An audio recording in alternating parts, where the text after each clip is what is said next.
Ma sœur m'a trompé avec mon fiancé le jour de mes fiançailles, et ma famille a pris son parti. Je les ai complètement rayés de ma vie. 5 ans plus tard, ils m'ont appelé avec de mauvaises nouvelles, et waouh, je ne m'attendais pas à ce que le karma frappe aussi fort. Je m'appelle Emma. J'ai 34 ans, et ma sœur m'a trompé avec mon fiancé le jour de mes fiançailles, et ma famille a pris son parti. Avant que je vous raconte comment leur karma a pris la forme d'usurier et d'un appel au 911, dites-moi d'où vous regardez dans les commentaires. Les guirlandes lumineuses scintillaient dans le jardin, projetant une lueur dorée et chaleureuse sur les visages de nos amis et de notre famille. C'était ma fête de fiançailles. Mon fiancé, Ryan, et moi étions ensemble depuis près de 5 ans. Et cette nuit devait être le début officiel de notre, pour toujours. J'étais sur un nuage. Chaque rire, chaque étreinte, chaque toast au champagne en guise de félicitations semblait être une note parfaite dans une symphonie parfaite. Ryan venait de faire un magnifique discours, et j'étais rentré pour rafraîchir mon maquillage, le cœur si plein qu'il semblait sur le point d'exploser. Quand je suis revenu, je ne l'ai vu ni lui, ni ma sœur Nicole. J'ai balayé la foule du regard. Une légère pointe d'agacement a commencé à poindre dans ma poitrine. Je voulais le montrer, lui tenir la main et former le couple heureux que tout le monde était venu célébrer. J'ai vérifié dans la cuisine, puis dans le salon. Rien. Une amie a pointé le côté de la maison, près du vieux chêne où papa nous avait accroché une balançoire quand nous étions enfants. Je crois que je les ai vus partir par là, a-t-elle dit avec un sourire. J'ai contourné la maison, le joyeux brouhaha de la fête s'estompant derrière moi. Et c'est là que je les ai vus. Ils étaient dans l'ombre, mais leur silhouette ne laissait aucune place au doute. Nicole, ma sœur cadette de 2 ans, avait les mains enlacées autour du cou de Ryan. Et Ryan, mon Ryan, l'embrassait. Ce n'était pas un simple baiser amical. C'était un baiser profond, passionné, désespéré. Un baiser qui racontait une histoire dont j'ignorais l'existence. Le monde est devenu silencieux. L'air a quitté mes poumons dans un hoquet douloureux. J'avais l'impression de regarder un film, ce n'était pas possible que ce soit ma vie. Il ne m'avait pas vu. J'ai reculé, les jambes tremblantes, une main plaquée sur ma bouche pour étouffer un sanglot. J'ai tourné les talons et j'ai fui. Je n'ai pas traversé la fête. J'ai titubé par le portail arrière, dans la rue, mes boucles d'oreilles en perles rebondissant, ma jolie robe de fiançailles me semblant être le costume d'une idiote. Je ne me suis pas arrêté avant d'atteindre le hall stérile et impersonnel d'un hôtel à quelques kilomètres de là. J'ai payé une chambre avec une carte de crédit, mes mains tremblaient si fort que je pouvais à peine signer mon nom. Une fois à l'intérieur, je me suis effondré sur le lit, la réalité si soigneusement construite de ma vie brisée en 1 million de morceaux. Et puis mon téléphone, que j'avais agrippé comme une bouée de sauvetage, s'est mis à vibrer. Un texto de Ryan.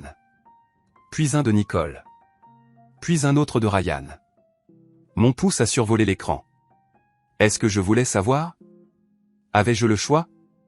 J'ai appelé ma meilleure amie, Sarah. Sa voix, d'habitude si pétillante, était tendue d'inquiétude quand elle a répondu à la première sonnerie. Emma, qu'est-ce qui ne va pas? Où es-tu passé? Les larmes que je n'avais même pas réalisé retenir ont commencé à couler sur mon visage. Je ne pouvais pas former de mots, seulement des sanglots rauques et étouffés. Parle-moi. Ça va? Tu es blessé? Je les ai vus, ai-je finalement murmuré, les mots m'écorchant la gorge. Sarah. J'ai vu Ryan et Nicole. Ils s'embrassaient. Il y a eu une vive inspiration à l'autre bout du fil. Un silence, puis un juron bas et furieux. Ce fils de... Il m'envoie des textos, ai-je pleuré. Je ne sais pas quoi faire. Je n'arrive pas à les lire. D'accord, a-t-elle dit, sa voix passant au ton calme et autoritaire qu'elle utilisait en cas d'urgence. D'accord, écoute-moi. Lis-les. Tu dois tout savoir. Lis-les-moi à voix haute. Je suis là avec toi. Sa force m'a donné un soupçon de courage. J'ai d'abord ouvert le message de Ryan. Ma voix n'était qu'un murmure monotone tandis que je lisais à voix haute. Emma, je suis tellement désolé que tu aies dû voir ça. Ça dure depuis un moment. Je t'ai demandé en mariage seulement dans l'espoir d'oublier mes sentiments pour Nicole, mais je n'y arrive pas. Tu n'étais qu'une distraction temporaire. Une distraction temporaire. 5 ans de ma vie, nos rêves partagés, notre avenir, une distraction. Une vague de nausées m'a submergé. Au téléphone, Sarah déversait un flot d'injures visant Ryan qui aurait fait rougir un marin. Puis j'ai ouvert celui de Nicole. Je sais que tu es contrarié, mais tu dois comprendre. Ryan et moi sommes faits pour être ensemble. C'est le destin. Nous ne pouvions plus lutter contre ça. Le destin. Elle appelait la trahison de sa propre sœur le destin. Il n'y avait aucune excuse, aucun remords, seulement une justification égoïste et romancée pour m'avoir poignardé en plein cœur. C'est toi qui es égoïste, a dit Nicole, sa voix empreinte de ce ton blessé familier qu'elle utilisait quand elle n'obtenait pas ce soudain, un souvenir, vif et douloureux, mais revenu en mémoire. J'avais 16 ans et je me préparais pour mon bal de fin d'année. Ma grand-mère m'avait donné son magnifique et délicat médaillon en argent à porter. C'était mon bien le plus précieux. Nicole, qui avait 14 ans, m'a supplié de le lui prêter pour une soirée de son école la semaine avant mon bal. J'ai dit non. Elle a piqué une crise et mes parents sont intervenus. Oh, Emma, ne sois pas égoïste, avait roucoulé ma mère. Tu es la grande sœur. Laisse-la le porter. Elle fera attention. Mon père avait juste grogné en signe d'approbation.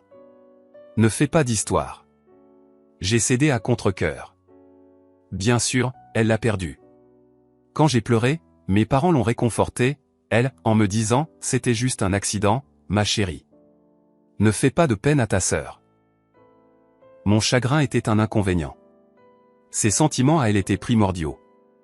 Ça avait toujours été comme ça. Nicole était l'enfant chéri, l'étoile brillante et magnifique, et j'étais la planète d'arrière-plan, la fille sensée et fiable. Ses désirs éclipsaient toujours mes besoins. Et maintenant, elle voulait mon fiancé. Et tout comme avec le médaillon, elle l'avait pris, et on s'attendait à ce que je l'accepte sans rien dire. J'ai passé 3 jours dans cet hôtel, anesthésié. Sarah m'a apporté des vêtements et de la nourriture, s'asseyant en silence avec moi quand je ne pouvais pas parler et m'écoutant quand j'ai finalement pu le faire. J'ai ignoré les dizaines d'appels de mes parents. Finalement, sachant que je ne pouvais pas me cacher éternellement, je suis rentré à la maison pour faire mes valises. Je devais partir. Quand je suis arrivé dans l'allée, j'ai vu la voiture de mes parents. Une angoisse glaciale s'est installée dans mon estomac. Je suis entré par la porte d'entrée et la scène dans le salon m'a cloué sur place. Ma mère, mon père, Nicole et Ryan étaient tous là. Ils étaient assis ensemble, buvant du café. La scène avait l'air domestique, paisible, familiale. Ma famille, mais je n'en faisais pas partie. Ma mère a été la première à me voir. Son visage, un masque de pitié douceâtre, m'a donné la chair de poule. Oh, Emma, ma chérie, on était si inquiets. Inquiets? Ils étaient ici avec eux. Nicole et Ryan étaient assis très près l'un de l'autre sur le canapé, leurs mains enlacées. Alors que je regardais, incrédule, ils se sont penchés et ont échangé un doux baiser. Et ma mère, s'est tamponnée les yeux avec un mouchoir, une petite larme de joie coulant sur sa joue. N'est-ce pas merveilleux, a-t-elle dit, la voix chargée d'émotion. Qu'ils se soient trouvés. Je l'ai regardé fixement, mon esprit luttant pour comprendre la folie pure de ce moment. Merveilleux, ai-je finalement réussi à articuler. Il était mon fiancé 30 minutes avant de l'embrasser à notre fête de fiançailles. Tu trouves ça merveilleux? Mon père s'est levé, le visage sévère. Le regard qu'il me lançait toujours quand j'étais difficile. Ça suffit, Emma. Arrête de te comporter comme une enfant. Ce qui est fait est fait. Ta sœur est heureuse. Tu devrais être heureuse pour elle. Heureuse pour elle? Ma voix s'est élevée, tremblant d'une rage qui perçait enfin à travers le choc. Elle a fait exploser ma vie. Il a fait exploser ma vie. Et vous êtes assis là à célébrer. Qu'est-ce qui ne va pas chez vous? Qu'elle voulait. Tu essaies juste de tout gâcher pour moi parce que tu es jalouse. C'en était trop. C'est à ce moment-là que quelque chose en moi a craqué. Les années à être mises de côté, à voir mes sentiments invalidés, à m'entendre dire d'être la plus intelligente, tout cela a convergé en un unique point de lumière clarificateur. Il ne me verrait jamais. Il ne me choisirait jamais. Je n'ai pas crié. Je n'ai pas pleuré. Je me suis retourné sans un mot de plus, je suis monté dans ma chambre et j'ai sorti ma plus grande valise. J'ai fait mes bagages méthodiquement, vêtements, livres, articles de toilette. J'ai emballé les photos de mes amis et j'ai laissé les albums de famille sur l'étagère. Pendant tout ce temps, j'entendais leurs voix étouffées en bas. Ils ne montaient pas pour m'arrêter. Ils discutaient probablement de mon comportement dramatique. Quand j'ai eu fini, j'ai traîné ma valise en bas des escaliers. Ils m'ont tous regardé fixement alors que je me dirigeais vers la porte d'entrée. « Et où crois-tu aller comme ça ?» a exigé mon père. Je me suis arrêté, la main sur la poignée de la porte, et j'ai regardé par-dessus mon épaule les 4 personnes qui étaient censées être mon monde. « J'espère que vous serez tous très heureux ensemble », ai-je dit, ma voix étrangement calme. « Au revoir. » Je suis sorti, j'ai refermé la porte derrière moi et je n'ai jamais regardé en arrière. Cette nuit-là, j'ai bloqué leur numéro. Tous. Quelques semaines plus tard, une épaisse invitation de mariage couleur crème est arrivée à l'appartement de Sarah où je logeais. Je l'ai jetée à la poubelle sans l'ouvrir. Beaucoup de nos amis communs et même certains de mes propres parents, après avoir entendu toute l'histoire, étaient dégoûtés. Ils ont pris mon parti. Eux aussi ont cessé de parler à ma famille. La façade de famille parfaite que mes parents avaient mis tant d'efforts à maintenir avait commencé à s'effriter. Mais je n'en connaissais pas l'ampleur. Et je m'en fichais. J'étais trop occupé à construire une nouvelle vie sur les cendres de l'ancienne. La première année a été la plus dure. Il y avait des jours où je me réveillais dans mon minuscule studio et la solitude était un poids physique sur ma poitrine. L'idée de ma famille me manquait, celle que je croyais avoir. Les dîners du dimanche et les traditions des fêtes me manquaient, même les plus dysfonctionnelles. J'ai déversé tout ce chagrin et cette colère dans mon travail. J'étais assistante marketing junior dans une petite entreprise, et j'ai décidé que je n'allais pas seulement être bonne dans mon travail, j'allais être la meilleure. Je restais tard. J'acceptais les projets que personne d'autre ne voulait. J'ai appris, j'ai grandi, et j'ai commencé à gravir les échelons. En 2 ans, j'ai obtenu une promotion importante. Le nouveau salaire m'a permis de quitter le minuscule studio pour un magnifique appartement d'une chambre dans un immeuble moderne et sécurisé du centre-ville. C'était mon sanctuaire. Pour la première fois, je me sentais en sécurité. J'ai commencé à me faire de nouveaux amis, à découvrir de nouveaux passe-temps.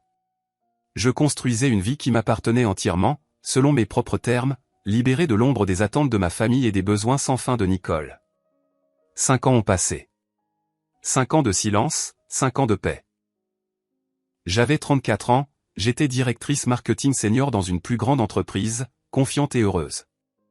La douleur de la trahison s'était estompée, passant d'une plaie vive et ouverte à une fine cicatrice argentée. Le rappel d'une bataille que j'avais menée et gagnée. Je ne pensais presque plus à eux. C'étaient des fantômes d'une autre vie. Puis, un mardi soir, mon téléphone a sonné. C'était un numéro inconnu. J'ai failli l'ignorer, mais quelque chose m'a poussé à répondre. « Allô, Emma ?» La voix était hésitante, fragile. Il m'a fallu une seconde pour la reconnaître. C'était ma mère. Mon sang s'est glacé. 5 ans de silence et maintenant ça. « Qu'est-ce que tu veux ?» ai-je demandé, la voix neutre. « Oh, Emma, Dieu merci. J'ai besoin de ton aide. » C'est Nicole. Bien sûr que c'était elle. Tout a toujours tourné autour de Nicole. « Je dois y aller, » dis-je, prête à raccrocher. « Non, s'il te plaît. » Sa voix s'est brisée de désespoir. « S'il te plaît, écoute-moi. Ils ont de gros problèmes. » Elle m'a raconté l'histoire d'une traite, frénétique et décousue.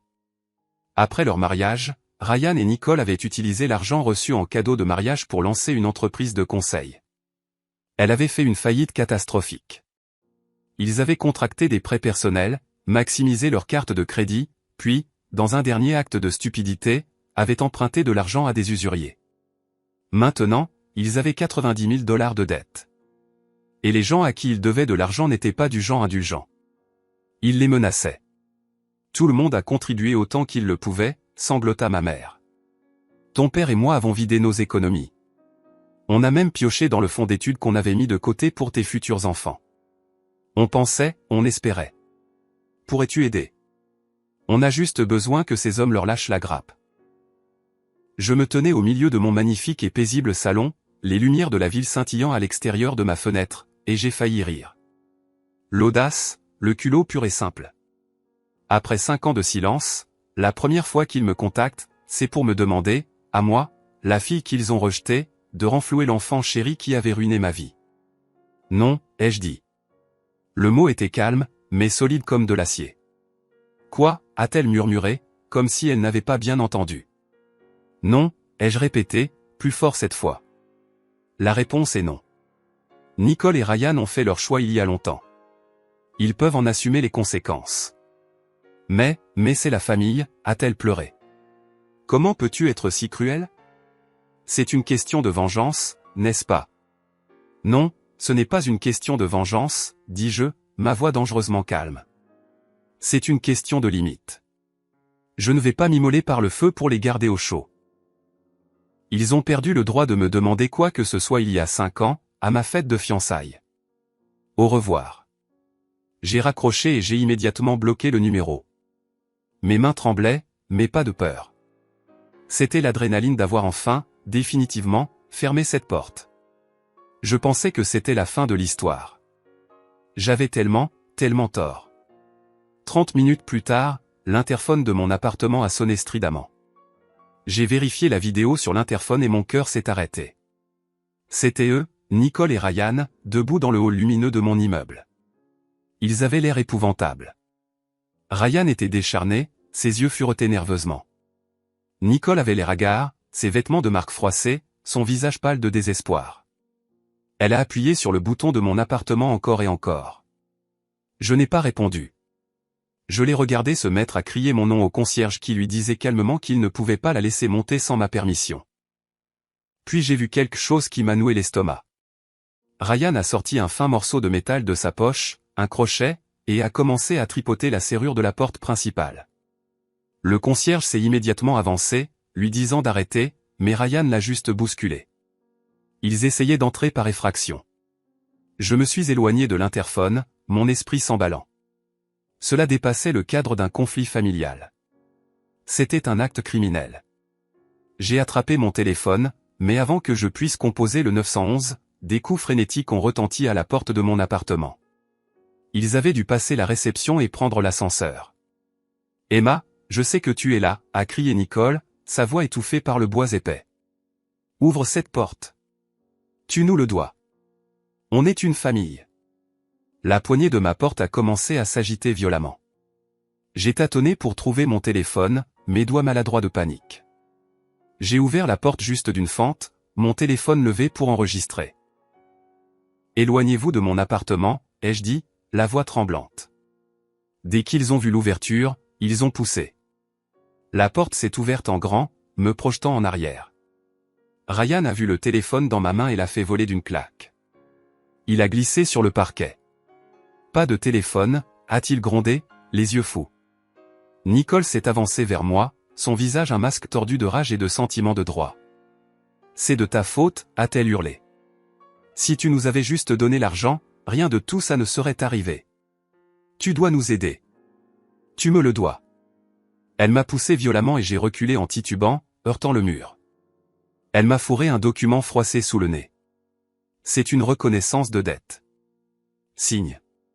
Ça dit que tu t'occuperas de nos finances futures. C'est le moins que tu puisses faire après avoir été une si mauvaise sœur. Mon cerveau est passé en mode survie. Pendant que Nicole hurlait et que Ryan essayait de ramasser le papier qu'elle avait laissé tomber, j'ai vu ma chance. Mes clés étaient sur la petite table près de la porte et sur mon porte-clés se trouvait un petit bouton en plastique gris. Le bouton d'urgence du service de sécurité de mon immeuble. Une fonctionnalité que je n'aurais jamais pensé utiliser. J'ai bondi dessus. Ryan m'a vu bouger et a attrapé mon bras, mais il était trop tard. Mon doigt s'est écrasé sur le bouton. Je l'ai maintenu pendant les 3 secondes requises. Il n'a émis aucun son, mais je savais qu'un signal hurlait maintenant silencieusement à l'aide depuis le centre de sécurité en bas. Je me suis éloigné d'eux, un calme étrangement envahissant. Ils n'avaient rien remarqué. Ils étaient toujours concentrés sur leur propre désespoir. « C'est fini », ai-je dit. Ryan a ri, un son dur et laid. « Ce n'est pas fini tant que tu ne nous auras pas donné l'argent. »« Oh, je ne parle pas de ça », dis-je, un lent sourire froid s'étalant sur mon visage. J'ai pointé la petite caméra en dôme discrète au plafond du couloir, devant ma porte maintenant ouverte. « Je parle de ça. » Au fait, souriez. Tout l'immeuble est sous enregistrement vidéo en continu. La couleur a quitté leur visage. Ils ont regardé de la caméra vers moi, la compréhension se lisant dans leurs yeux. À ce moment précis, une alarme perçante et stridente a commencé à retentir dans le couloir. La réponse de l'immeuble au bouton d'urgence. Et perçant ce bruit, un autre son encore plus satisfaisant, la sirène de la police qui se rapprochait rapidement. La police est arrivée en moins de 2 minutes. 2 officiers en uniforme sont sortis de l'ascenseur, leurs expressions très professionnelles. Le concierge était avec eux, pointant un doigt tremblant vers mon appartement. Ils ont évalué la scène en un instant, moi, échevelé contre le mur, le téléphone par terre, Nicole et Ryan, figés comme des animaux pris dans les phares. Nicole s'est immédiatement mise à pleurer. Agent, Dieu merci. Ma sœur, elle est folle. Elle essaie de nous faire expulser. L'officier l'a ignoré et m'a regardé. Madame, ça va? J'ai hoché la tête, retrouvant ma voix. Ils sont entrés de force dans mon appartement. Ils m'ont agressé. C'est un mensonge, a fanfaronné Ryan. C'est une affaire de famille. C'est un litige d'héritage, un malentendu. L'officier principal n'a pas mordu à l'hameçon. Monsieur, votre affaire de famille vous a amené à tenter de contourner la sécurité de l'immeuble et à bousculer un membre de mon personnel, a objecté le concierge. Nous avons tout en vidéo. C'était le dernier clou dans leur cercueil. Le combat les a quittés. Alors que les officiers leur passaient les menottes et leur lisaient leurs droits, Nicole n'arrêtait pas de me regarder, les yeux suppliants. Emma, s'il te plaît, dis-leur d'arrêter. Tu ne peux pas me faire ça. Je suis ta sœur. Je l'ai juste regardée, cette femme qui avait volé mon fiancé, célébrer ma douleur, puis essayer de me rejeter la faute de ses propres échecs catastrophiques. Et je n'ai rien ressenti. Juste un vide immense et silencieux là où mon amour pour elle se trouvait autrefois. Je les ai regardés être conduits dans l'ascenseur et, pour la première fois en 5 ans, je me suis senti vraiment, complètement libre. Une semaine plus tard, ma sonnette a retenti. Cette fois, sur l'écran vidéo, j'ai vu mes parents. Ils avaient l'air vaincus, plus âgés. Je les ai laissés entrer. Ils se tenaient maladroitement dans mon entrée, regardant la vie que j'avais construite sans eux. Mon père, un homme que je n'avais jamais vu pleurer, avait les larmes aux yeux. Nous avons eu tort, Emma, a-t-il dit, la voix pâteuse. Nous avons eu tellement tort. Après l'arrestation, le téléphone a commencé à sonner, a ajouté ma mère, d'une voix monotone. Ta tante Carole, de vieux amis, ils avaient entendu ce qui s'était passé. Ils avaient honte de nous. Ils ont dit que nous t'avions laissé tomber. Et ils avaient raison. Nous avons vu ce que tout le monde voyait depuis le début. Nous sommes tellement désolés. Ils l'avaient enfin vu. Non pas parce qu'ils avaient eu une révélation morale, mais parce que leur image publique, la chose qu'ils appréciaient par-dessus tout, avait été brisée. Leurs excuses n'étaient pas pour moi. C'était pour eux. J'ai pris une profonde inspiration. L'ancienne Emma aurait pleuré, aurait accepté les excuses parce qu'elle était affamée de leur approbation. Mais l'ancienne Emma avait disparu. Je vous entends, ai-je dit, ma voix douce mais ferme. Et je comprends. Vous n'êtes pas désolé pour ce que vous avez fait. Vous êtes désolé de vous être fait prendre. Vous êtes désolé de l'image que cela renvoie de vous. Ils ont ouvert la bouche pour protester, mais j'ai levé la main. C'est bon. J'accepte vos excuses. Pas pour vous, mais pour moi, pour que je puisse enfin en finir avec tout ça. Je vous pardonne pour pouvoir laisser tomber. Je les ai regardés tous les deux dans les yeux. Mais pardonner ne veut pas dire oublier. Et ça ne veut pas dire qu'on peut revenir en arrière. Cette porte est fermée. La personne que vous connaissiez a disparu. Je les ai accompagnés à la porte. Ils n'ont pas discuté. Il n'y avait plus rien à dire. 6 mois plus tard, j'organisais un petit dîner dans mon appartement. Mes invités étaient Sarah et quelques autres amis proches, ma vraie famille, ma famille choisie. Nous rions de quelque chose de stupide, le son résonnant dans l'espace chaleureux et heureux que j'avais créé pour moi. Sarah a levé son verre. À Emma, a-t-elle dit, les yeux brillants. Qui a construit son propre château, avec douve et tout le reste. Plus tard dans la nuit, après que tout le monde soit parti, je me tenais sur mon balcon, regardant les lumières de la ville. J'ai pensé à eux. J'ai appris par des on-dit que Nicole et Ryan avaient évité la prison. Mais leur accord de plaidoyer impliquait de voir un avocat commis d'office et de déclarer faillite. Ils ont dû tout vendre et emménager chez mes parents. Leur vie parfaite avait implosé. Je n'ai ressenti aucune joie face à leur malheur. Juste du calme. J'ai pensé à la famille que j'avais perdue. Et pendant un instant, une pointe de tristesse familière m'a frappé. Mais elle a été fugace, comme un nuage passant devant la lune. Elle a été remplacée par un sentiment de paix profond et inébranlable. Ma valeur n'était pas liée à leur approbation. Mon bonheur ne dépendait pas de leur amour. J'avais tout trouvé par moi-même. Je suis rentré et j'ai tourné le pêne dormant de ma porte. Le clic final et solide n'était plus un son de peur. C'était le son d'un sanctuaire. Le son d'une vie qui était enfin et complètement la mienne. Merci beaucoup d'avoir écouté mon histoire. Ce fut un long et douloureux voyage, mais j'en suis sorti plus forte. Ma question pour vous tous est, avez-vous déjà dû couper les ponts avec un membre de votre famille toxique pour protéger votre propre paix intérieure? Faites-moi part de vos expériences dans les commentaires ci-dessous. Et si mon histoire a résonné en vous, n'hésitez pas à aimer cette vidéo et à vous abonner pour en voir plus.